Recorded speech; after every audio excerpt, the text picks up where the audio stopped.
केंद्र सरकार और बंगाल की मुख्यमंत्री ममता बनर्जी के बीच तनातनी लगातार बढ़ती जा रही है। कल प्रधानमंत्री नरेंद्र मोदी के बंगाल दौरे में उनकी बैठक से ममता ने नदारद रहकर अपनी राजनीति का संदेश दे दिया, जबकि ममता के रवैये को लेकर केंद्रीय मंत्रियों अमित शाह और राजनाथ सिंह से लेकर पूरी बीजेपी ममता पर सवाल उठा रही है।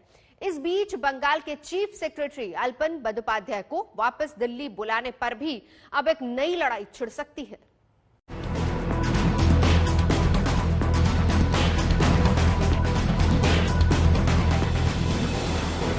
बंगाल में आई तूफान से बड़ा हो गया है वहां की सियासत का उफान। शुक्रवार को आई इस वक्त अकेली तस्वीर ने सियासी मतभेद की पूरी तस्वीर सामने रख दी है। बंगाल की सीएम ममता बनर्जी ने प्रधानमंत्री नरेंद्र मोदी के बंगाल दौरे में उनकी समीक्षा बैठक का बॉयकॉट सिर्फ इसलिए कर दिया क्योंकि वहां उन्हें नंदीग्राम में हराने वाले शुभेंदु अधिकारी मौजूद थे।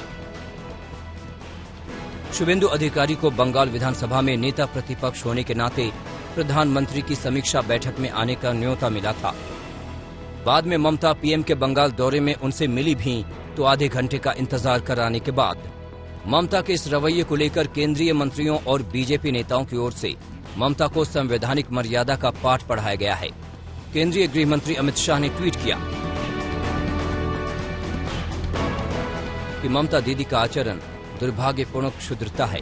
यास तूफान ने तमाम आम लोगों को प्रभावित किया है और उन्हें मदद की जरूरत है। दुखद है कि दीदी ने जन कल्याण के ऊपर अपना अहंकार रखा और उनका तुच्छ व्यवहार इसे दिखाता है। रक्षा मंत्री राजनाथ सिंह ने भी कहा कि आपदा काल में बंगाल की जनता को सहायता देने के भाव से आए हुए प्रधानमंत्री के साथ इस प्रकार का व्यवहार पीड़ादायक है। जनसेवा के संकल्प और संवैधानिक कर्तव्य से ऊपर राजनीतिक मतभेदों को रखने का ये एक दुर्भाग्यपूर्ण उदाहरण है जो भारतीय संघीय व्यवस्था की मूल भावना को भी आहत करने वाला है। 2020 में अम्फान तूफान के वक्त प्रधानमंत्री नरेंद्र मोदी के बंगाल दौरे के वक्त ममता ने प्रोटोकॉल के तहत अगवानी की थी, जबकि तब सामने चुनाव था। लेकिन इसे चुनाव के दौरान की कटुता का ही नतीजा कहेंगे कि एक और प्रधानमंत्री नरेंद्र मोदी बंगाल में अकेले तूफान प्रभावित इलाकों का हवाई सर्वेक्षण कर रहे थे, तो दूसरी ओर उत्तर और दक्षिण 24 परगना में ममता का तूफान प्रभावित इलाकों के दौरे का अलग ही कार्यक्रम चल रहा था। ममता ने हवाई सर्वेक्षण किया और पैदल चलकर भी तूफान प्रभावित इलाकों में गई। शुक्रवार को यास तूफान की तबाही का जायजा लेने के लिए प्रधानमंत्री ओडिशा और बंगाल दोनों जगह गए थे। दोनों ही राज्यों में बीजेपी के विरोधी दल की सरकारें हैं, लेकिन राजनीति का विरोधाभास सबके सामने है। बीजेपी अध्यक्ष जेपी नड्डा ने कहा कि पीएम नरेंद्र मोदी संघीय गठजोड़ की नीति को अहम मानते हैं और दलगत भावनाओं से ऊपर उठकर सभी मुख्यमंत्रियों के साथ मिलकर काम करते हैं। लेकिन ममता की नीति और तुच्छ राजनीति ने एक बार फिर बंगाल के लोगों को निराश किया है। यास तूफान के बंगाल में टकराने से पहले ही ममता केंद्रीय मदद में बंगाल से भेदभाव का आरोप केंद्र पर मढ़ चुकी हैं। शुक्रवार को ममता ने प्रधानमंत्री को मदद के लिए जो लिस्ट सौंपी है उस पर भी हंगामा जरूर मचेगा। उन्होंने 20,000 करोड़ के आर्थिक नुकसान की बात कही है। কলাইকুণ্ডায় গিয়ে প্রধানমন্ত্রীর হাতে আমাদের যা ক্ষয়ক্ষতি হয়েছে তার একটা রিপোর্ট আমার সাথে চিফ সেক্রেটারি আলাপন বন্দ্যোপাধ্যায় ছিল, আমরা হাতে তুলে দিয়ে বলেছি এইটা হচ্ছে আমাদের রিপোর্ট এবং আপনি যা ভালো বুঝবেন তাই করবেন। তার মধ্যে দুটো রিপোর্ট ভালো আমরা রেখেছি, অন্যান্য যা হয়েছে সেগুলো তো আছেই। সেগুলো প্রায় 20,000 কোটি টাকার ক্ষয়ক্ষতি এখনো পর্যন্ত আমরা পেয়েছি। তাছাড়াও দুটো স্কিম আমরা দিয়েছি, যে একটা দীঘা ডেভেলপমেন্টের জন্য 10,000 কোটি টাকার যদি একটা প্যাকেজ করা যায়, আর একটা সুন্দরবন ডেভেলপমেন্ট করার জন্য যদি 10,000 কোটি টাকার প্যাকেজ করা যায়, এই 20,000 কোটি টাকার প্যাকেজের কথা আমরা বলেছি। পাবো না হয়তো আমরা কিছুই, কিন্তু যাই হোক এটা प्रधानमंत्री मोदी के बंगाल दौरे पर ममता के तेवर पर हो रहे इस हंगामे के बीच चीफ सेक्रेटरी अल्पन बंदोपाध्याय को लेकर एक और फ्रंट खुल सकता है। केंद्र सरकार की ओर से आईएएस अफसर अल्पन बंदोपाध्याय को बंगाल से वापस बुला लिया गया है। उन्हें 31 मई को दिल्ली में ज्वाइन करने को कहा गया है, जबकि अभी 24 मई को ही ममता सरकार ने उनके 3 महीने की सेवा विस्तार का प्रस्ताव दिया था। दिल्ली से हिमांशु मिश्रा और कोलकाता से इंद्रजीत कुंडू के साथ आज तक ब्यूरो। कोरोना से ठीक होने के बाद आजकल ब्लैक फंगस इन्फेक्शन की वजह से मरीजों को दोबारा अस्पताल में भर्ती होना पड़ रहा है। क्या है ब्लैक फंगस, ये बीमारी कैसे होती है, लक्षण क्या है इसके, इन सारे सवालों का जवाब दे रहे हैं पुणे के डॉक्टर रविंद्र सरदेसाई। म्यूकोरमाइकोसिस यानी ब्लैक फंगस शरीर के कौन से हिस्से को संक्रमित करता है, कितना घातक हो सकता है, इसके पहचानने के लिए मरीज ने क्या करना चाहिए, इस बारे में बात करेंगे। हमारे साथ डॉक्टर रविंद्र सरदेसाई सर है, जो कि चीफ सर्जन है। ब्लैक फंगस मरीजों का इलाज यहाँ जहांगीर अस्पताल में वो करते हैं। ये ब्लैक फंगस हमारे शरीर में कैसे जाती है? तो ये हवा से जाती है। हवा में इसके स्पोर्स हर जगह हैं और हम लोग सब उसको इनहेल कर रहे हैं, लेकिन हमें सबको वो नहीं होता क्योंकि हमारी प्रतिकारक क्षमता बहुत अच्छी है। जिनकी प्रतिकारक क्षमता या तो डायबिटीज की वजह से, या तो शुगर ज्यादा बढ़ने की वजह से, या तो कोविड के इन्फेक्शन की वजह से और उसकी मेडिसिन की वजह से कम हो गई है, उनमें यह संक्रमित होने की संभावना ज्यादा है। जाने इनकी प्रतिकार क्षमता कम है, ऐसे पेशेंट ये इनहेल करते हैं तो ये सब स्पोर जाते हैं नाक में। नाक में एक ऐसा एरिया है जिसे कहते हैं मिडिल मियाटस। ये मिडिल मियाटस में से पूरी हवा जाती है अंदर की बाजू में। सो जो भी स्पोर्स हवा में से जाते हैं ये मिडिल मियाटस में जाके ठहरते हैं। That is the entry area of mucormycosis या ब्लैक फंगस। कहा जो जाता है कि वेंटिलेटर से भी संक्रमण हो सकता है, तो जो वेंटिलेटर्स के जो यूटेंसिल्स या जो ऑक्सीजन के चेम्बर्स होते हैं या पाइप्स होते हैं, उन्हें साफ नहीं रखने से भी ये इसका प्रादुर्भाव बढ़ता है। ये पॉसिबिलिटी है, इसके ऊपर अभी काफी विवाद हो रहा है क्योंकि ऑक्सीजन जो जाता है वो ऑक्सीजन जाते टाइम उसको ह्यूमिडिफाई करने के लिए जो ह्यूमिडिफायर यूज किया जाता है, जिसमें स्टेराइल वाटर रहना चाहिए, उसमें कभी कभी अगर अनस्टेराइल या टैप वाटर डाला गया तो ऐसे हो सकता है क्या, इसके ऊपर अभी विवाद चल रहा है। डेफिनेटली मालूम नहीं है, लेकिन cleanliness of these pipes is very important, ये तो सबके लिए है। अब ये जब ब्लैक फंगस अंदर जाती है नाक में तो इसके अर्ली सिम्टम्स क्या हैं ये समझना बहुत जरूरी है। तो इसमें पहले नाक के सिम्टम्स हैं, जिसमें नाक बंद होना, नाक से ब्लैक क्रस्ट आना, थोड़ा सा खून आना, नाक के आजू बाजू के साइनस एरिया में नमनेस यानी बधिरता आना या उसमें पेन होना। इस तरीके यहां से आंख की तरफ जाए तो आंख में लाल होना, आंख से दिखने में कमती होना, डबल दिखना, आंख का स्वेलिंग बढ़ जाना और धीरे धीरे आंख की विजन जाना। और जब वो नीचे दांत के तरफ जाएगा तो दांतों में पेन होना, दांत लूज हो जाना, कभी कभी गिरना भी। ये सब इसके लक्षण हैं, पहले वाले लक्षण। कि ये लक्षण आप अगर याद रखेंगे, अगर ऐसा कुछ हुआ तो आपको डेफिनेटली तुरंत ईएनटी डॉक्टर के पास जाना है, जो नाक के अंदर देख सकता है एक एंडोस्कोप की जरिए, और फिर उसको अगर वो एरिया में काला एरिया है कि नहीं, ब्लैक फंगस है कि नहीं, ये दिख जाता है और उससे डायग्नोसिस हो सकता है। यहाँ पे जो नेजल ये जो है साइड सेक्शन, इसके अंदर दांत भी दिखाई दे रहे हैं, यहाँ पर कहाँ असर होता है ब्लैक फंगस? तो ये जो एरिया है ये सेप्टम का एरिया है, इसके बाजू में जो वॉल रहती है जिसे लैटरल वॉल कहते हैं, उसके ऊपर ये इन्फेक्शन जाता है। और ये इन्फेक्शन इस तरह से होता है कि इसे कहते हैं एंजियो इन्वोसिव। तो ये ब्लड वेसल्स को खा जाता है, और जो भी ब्लड वेसल्स जैसे जाते हैं, हर एक ब्लड वेसल के साथ वो या तो दांत में जा सकता है या तो आंख में जा सकता है। और जैसे जैसे इन्फेक्शन ज्यादा प्रभावी होता जाता है और अगर उस पेशेंट की प्रतिकार शक्ति बहुत ही कम है तो ये फैलेगा जोर से और वो पूरा वो अपर जॉ डिस्ट्रॉय कर देगा। आंख कभी निकालनी पड़ेगी और कभी कभी उसके जरिए वो अंदर ब्रेन में जाएगा, जिससे जानलेवा बीमारी हो सकती है। ये गाइडलाइन क्या दोगे आप जो कोविड के मरीज है? जैसे आपने कहा कि पहले जो सिम्टम्स दिखाई देते हैं उसके बाद या पहले सिम्टम्स दिखने के जो चिन्ह है, लक्षण जो है, जैसे आपने कहा कि आंख, नाक, वहां पे दर्द होना, लाल होना, इसके अलावा भी कुछ है कि जो कोविड के मरीज होने ठीक होने के बाद? सबसे कॉमन है कोविड के मरीजों को, कोविड के मरीजों में डायबिटिक्स की प्रमाण बहुत ज्यादा है और उनको स्टेरॉइड्स भी दे जाते हैं। तो जो कॉमन डिनोमिनेटर इसमें से निकला है वो ये है कि इन लोगों की मोस्ट ऑफ द पेशेंट्स, ज्यादातर पेशेंट्स की शुगर बहुत ज्यादा होती है। तो इसका प्रतिबंध करने के लिए उपाय हर एक कोविड मरीज को मैं बताऊंगा कि आपकी शुगर मॉनिटर कीजिए, HbA1c नाम की टेस्ट करिए, जिससे 3 महीने की एवरेज शुगर मिलेगी, और इसके जरिए ये शुगर अगर ज्यादा है तो आप ऐसे हैं कि जिनको ये तकलीफ हो सकेगी। फिर आप ये सब जो अर्ली सिम्टम्स हैं उसके लिए सतर्क रहिए। अगर वो अर्ली सिम्टम्स आप में दिखाई दिए तो तुरंत ENT सर्जन के पास जाइए, नेजल एंडोस्कोपी, बायोप्सी कराइए, जरूरत पड़ी तो MRI कराइए, जरूरत पड़ी तो आंख के डॉक्टर और दांत के डॉक्टर को दिखाइए, और अगर जरूरत पड़े तो ऑपरेशन और मेडिकल ट्रीटमेंट ये सब अपनाइए, जितना जल्दी हो सके उतना। अगर आप जल्दी करेंगे तो आपको ये डिसीज काबू में कर सकेंगे। अगर लेट हो गए, आपने उसके ऊपर ध्यान नहीं दिया, सोचा नहीं इस जानलेवा बीमारी के बारे में, तो ऐसा भी हो सकता है कि by the time you get diagnosed the time to save your life is gone.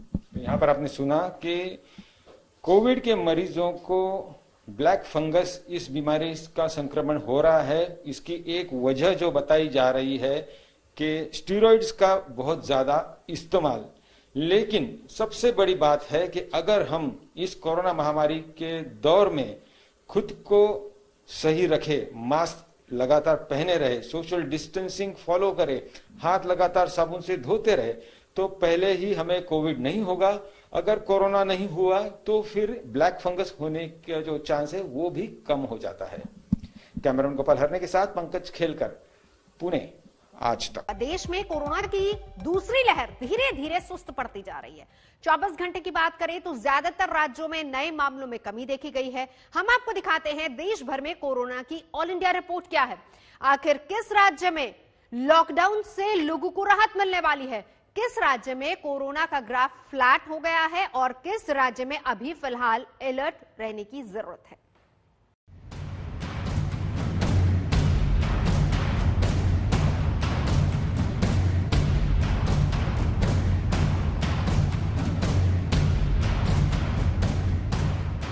पिछले 24 घंटे में कोरोना संक्रमण की ऑल इंडिया रिपोर्ट के आंकड़े महामारी के घटते प्रकोप का संकेत हैं।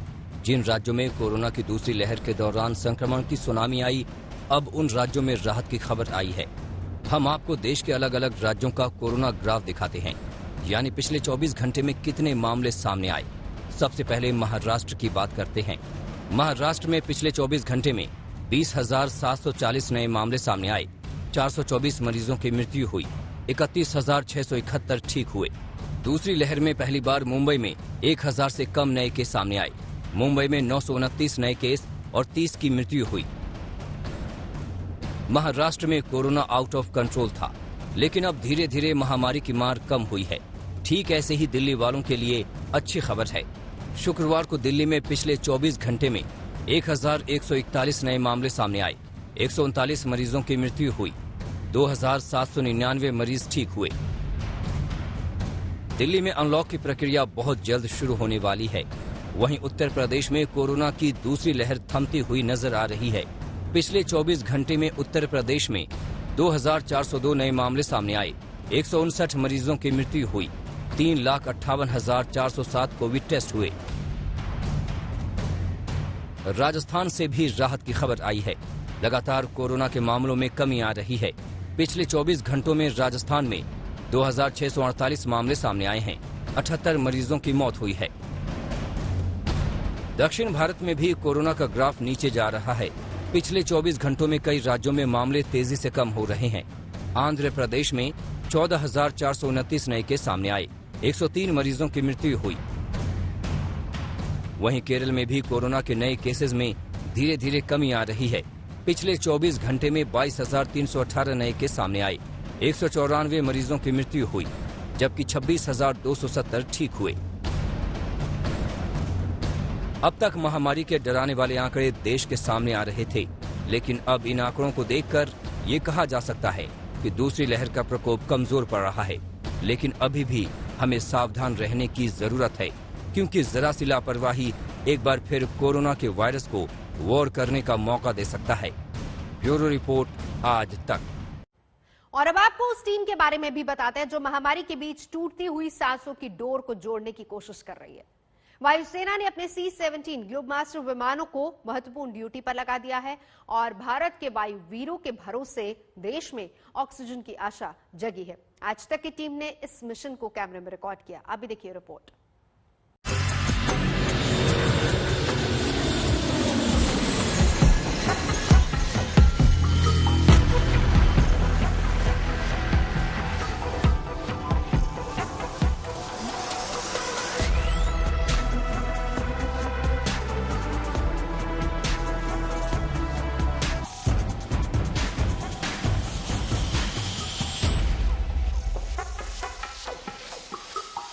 लेह की सीमा पर टैंक की तैनाती हो या फिर अस्पतालों में ऑक्सीजन टैंकर की सप्लाई, C-17 ग्लोबमास्टर ने बेजोड़ और शानदार प्रदर्शन किया। कोरोना की दूसरी लहर में वायुसेना के इस विश्वसनीय साथी ने घंटों उड़ान भरकर ऑक्सीजन की तुरंत सप्लाई को मुमकिन किया है। ये इस वक्त भारतीय वायुसेना का सबसे बड़ा आधुनिक ट्रांसपोर्ट एयरक्राफ्ट है, जिसकी मारक क्षमता दुनिया भर में जानी जाती है। अमेरिका का बना हुआ जहाज है, 250 करोड़ का ये जहाज है, लेकिन पिछले 1.5 साल के दौरान इस जहाज ने अपनी पूरी मारक क्षमता का प्रदर्शन किया है। और खासतौर से इस वक्त जब कोरोना महामारी चल रही है तो वहां पर भी इसने देश के हर कोने में ऑक्सीजन पहुंचाने का काम किया है। दिल्ली से सटे गाजियाबाद के हिंडन एयरबेस पर C-17 ग्लोबमास्टर की लैंडिंग हुई है। बेल्जियम से करीब 8 घंटे की उड़ान के बाद 36,000 किलोग्राम के 4 ऑक्सीजन टैंकर को देश लाया गया है। इस वक्त हम आपको हिंडन एयरबेस पर दिखा रहे हैं किस तरह से भारतीय वायुसेना का जो सबसे बड़ा एयरक्राफ्ट है ट्रांसपोर्ट C-17, उसके जरिए किस तरह से जो ऑक्सीजन के कंटेनर हैं, क्रायोजेनिक जो कंटेनर हैं, वो लाए ले जाए जा रहे हैं। ये इस वक्त बेल्जियम से आए हुए 4 कंटेनर हैं, जिनकी क्षमता की अगर बात की जाए तो 36,000 किलोग्राम इसमें ऑक्सीजन आती है। वायरस के खिलाफ इस जंग में एयरक्राफ्ट में तैनात क्रू के सदस्यों ने बिना थके अपनी जिम्मेदारी निभाई। आज तक पर पहली बार आप इस मिशन में तैनात वायुसेना के जांबाज अफसरों से मिलेंगे।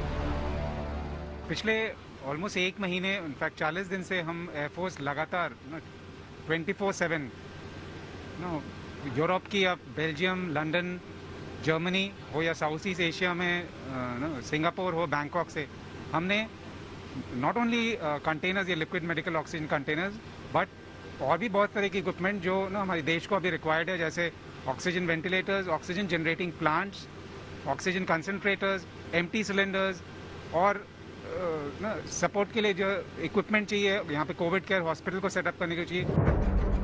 अब तक वायुसेना ने देश विदेश से लगभग 800 ऑक्सीजन टैंकर लाने का काम किया है।